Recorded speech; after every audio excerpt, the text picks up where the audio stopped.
Welcome everyone. Today we are in Italy, back to 2009 in L'Aquila, a historic town in the Abruzzo region. In April 2009, a devastating earthquake struck. This was one of the deadliest in Europe since 1980. Entire neighborhoods were destroyed, more than 300 people lost their lives, and tens of thousands were forced to leave their homes. Beyond the human tragedy, another question emerged. How does a disaster of this kind affect tourism? That's important. Before the quake, L'Aquila was an attractive destination. What happened afterwards? The answer comes from this research that we are going to see today. The effect of natural disasters on inbound tourism, synthetic control evidence from Italy, published in 2024 in the Journal of Regional Science. Here the researchers aim to quantify how inbound tourism was affected over many years and how different accommodation types responded.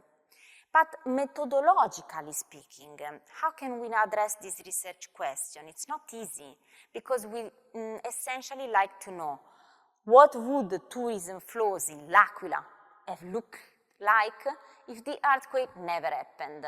That's the causal question, but that's impossible to answer, right?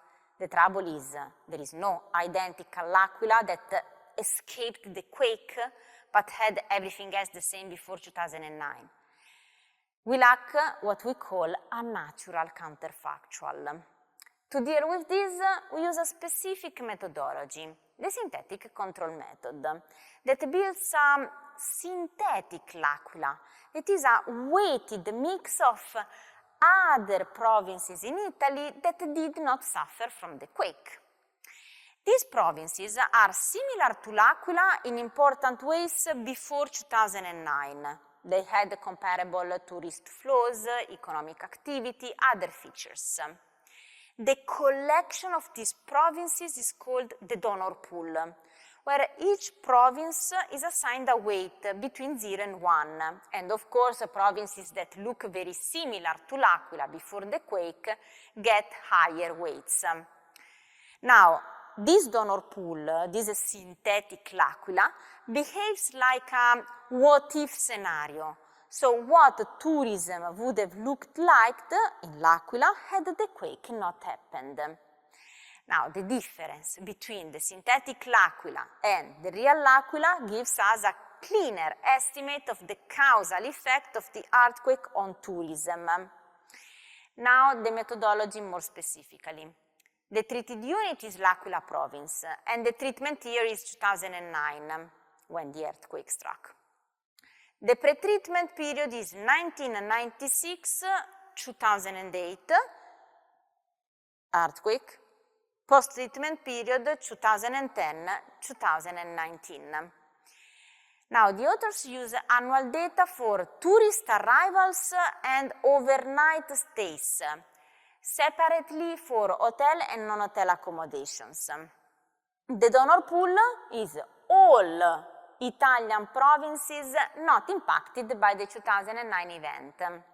In total, we have 103 provinces. To build the synthetic L'Aquila, several predictors were included.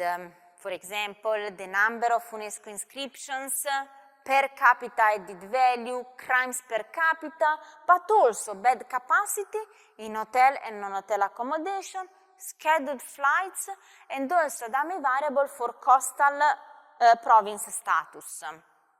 Now let's see the results. L'Aquila and its synthetic counterpart track very closely up to 2009. That's super good, very similar. After that, actually around 2014 onwards, we start seeing a divergence. Arrivals and overnight stays fall below the synthetic levels. Here we are in L'Aquila, okay? To check if these findings are credible, the authors ran multiple robustness tests, placebo tests in space, but also in time. For example, using a fake treatment here to see whether spurious effects appear before the real treatment. And also important is this leave one out sensitivity. So excluding individual donor provinces to check whether the results depend heavily on a few control units. Of course, there are limitations.